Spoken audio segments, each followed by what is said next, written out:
नमस्कार, मेरा नाम कंतेश अग्रवाल है। आपको मेरे वीडियोस पसंद आ रहे हैं तो उसे लाइक, कमेंट एंड सब्सक्राइब करिए। आइए आज हम बात करते हैं देना शुरू कर दो, आना शुरू खुद हो जाएगा। जो कुछ भी हम दूसरों को देते हैं वो सब वापस आता है। इज़्ज़त भी, दौलत भी। इज़्ज़त दोगे, इज़्ज़त वापस आएगी। दौलत दोगे, दौलत वापस आएगा। जो कुछ भी तुम दूसरों को बांटते हो वो एक दिन सब तुम्हारे पास वापस आएगा। सबको अच्छा बांटो, अच्छा सोचो, अच्छा करो। लेकिन अच्छा करने के लिए हमेशा एक चीज़ का ध्यान रखना चाहिए, वो है साथ। साथ हमेशा अच्छे व्यक्ति का करें। संग का जीवन पर बहुत ज़्यादा प्रभाव पड़ता है। कुसंग से बचें। कुसंग का अर्थ होता है बुरे व्यक्ति। बुरे व्यक्ति का साथ जीवन में बहुत खराब होता है। बुरे व्यक्ति, कुसंग का प्रभाव जीवन में आपके सत्संग का, ज्ञान का, शांति का, मौन का उसी तरीके से जीवन में कुसंग खराब कर देता है जैसे पारे के प्रभाव से हरी भरी बेल भी बिल्कुल सूख जाती है। उसी तरीके से जीवन में आपके पास कितनी भी अच्छाई है, जो भी आपके पास जीवन में अच्छाई है, आप उसको जीवन में, आचरण में नहीं ला पाएंगे। इसलिए साथ का बहुत महत्व होता है। साथ हमेशा अच्छा करें, कुसंग के प्रभाव से बचे रहें। जीवन के उत्थान के लिए, यानी कि जीवन को ऊंचाइयों पर ले जाने के लिए साथ का जीवन पर बहुत प्रभाव पड़ता है। जैसे माना आपको धन कमाना है तो आप किसी धनी व्यक्ति से दोस्ती कर लीजिए। वो आपको धन कमाने के इतने राज बता देगा कि आप कब धनी बन जाएंगे आपको पता ही नहीं चलेगा। ऐसे ही धर्मवान बनने के लिए आप किसी धर्म वाले व्यक्ति से दोस्ती कर लीजिए। वो आपको कब धर्मवान बना देगा आपको पता ही नहीं चलेगा। ऐसे ही माना आपको ज्ञानवान बनना है तो आप ज्ञानी से दोस्ती कर लीजिए। आप कब ज्ञानवान बन जाएंगे आपको पता ही नहीं चलेगा। संग के प्रभाव से तो तोता भी राम राम बोलने लगता है।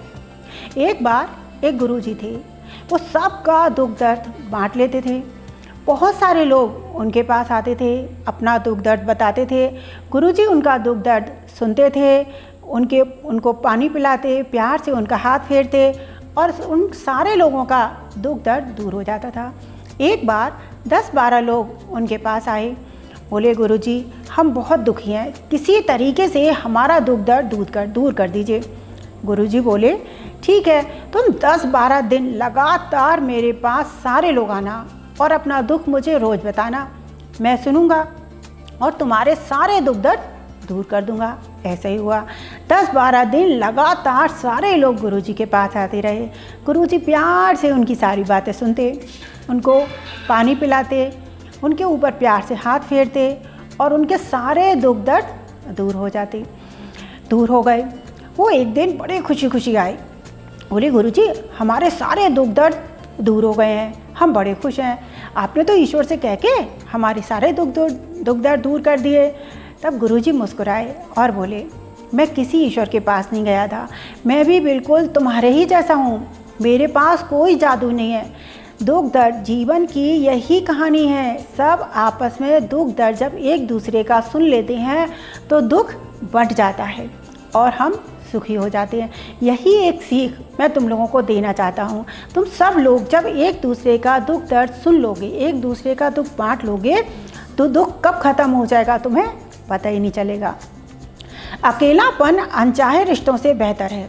अकेले रहो पर अनचाहे रिश्तों से मत रहो। जो तुम्हारा मन खराब करे उनसे हमेशा दूरी बना कर रखो। कठिनाई जीवन में आती है, कठिनाई जीवन को आकार देती है। कठिन समय को धन्यवाद दो कि वो तुम्हें इतना मजबूत बना कर गया। सीता हरण के बाद मंदोदरी ने रावण से पूछा कि तुमने राम का रूप क्यों नहीं रखा, रावण का रूप क्यों रखा। इस पर रावण बोला मैंने कोशिश करी थी राम का रूप रखने की, पर जब मैंने राम का रूप रखा तब मुझे सीता माँ की तरह दिखाई दे रही थी। फिर मैंने साधु का रूप रखा। मैं समाज को साधु के रूप में ये दिखाना चाहता था कि साधु का एक रूप ऐसा भी हो सकता है, साधु का एक रूप ऐसा भी। इसलिए बाहर के चोले पर मत जाइए कि बाहर से किसी भी इंसान ने क्या पहना है, क्या कर रहा है। अंदर की, ये सब अंदर की यात्रा है। हमेशा सुकून में रहो और सुकून हमेशा अपने अंदर ढूंढो। बाहर ढूंढोगे तो हर समय उलझनें ही मिलेंगी। सुकून हमेशा अपने अंदर ही मिलेगा। अपने मन को हमेशा तलाश करते रहो कि हमारा मन किस बात पे ख़राब हो रहा है, कौन सी ऐसी चीज़ है जो हमारे मन को ख़राब कर रही है। जब भी कोई तुम्हारे साथ असभ्यता करा करे, किसी भी के भी असभ्य व्यवहार को देखकर मुस्कुरा दिया करो। यदि तुम किसी दूसरे के असभ्य व्यवहार को देख के मुस्कुरा सकते हो, यानी कि उसको असभ्य व्यवहार को तुम पचा सकते हो, तो तुम इस संसार में कुछ भी पा सकते हो। तुम इस संसार में कुछ भी पा सकते हो यदि तुम किसी व्यक्ति के असभ्य व्यवहार को पचा सकते हो।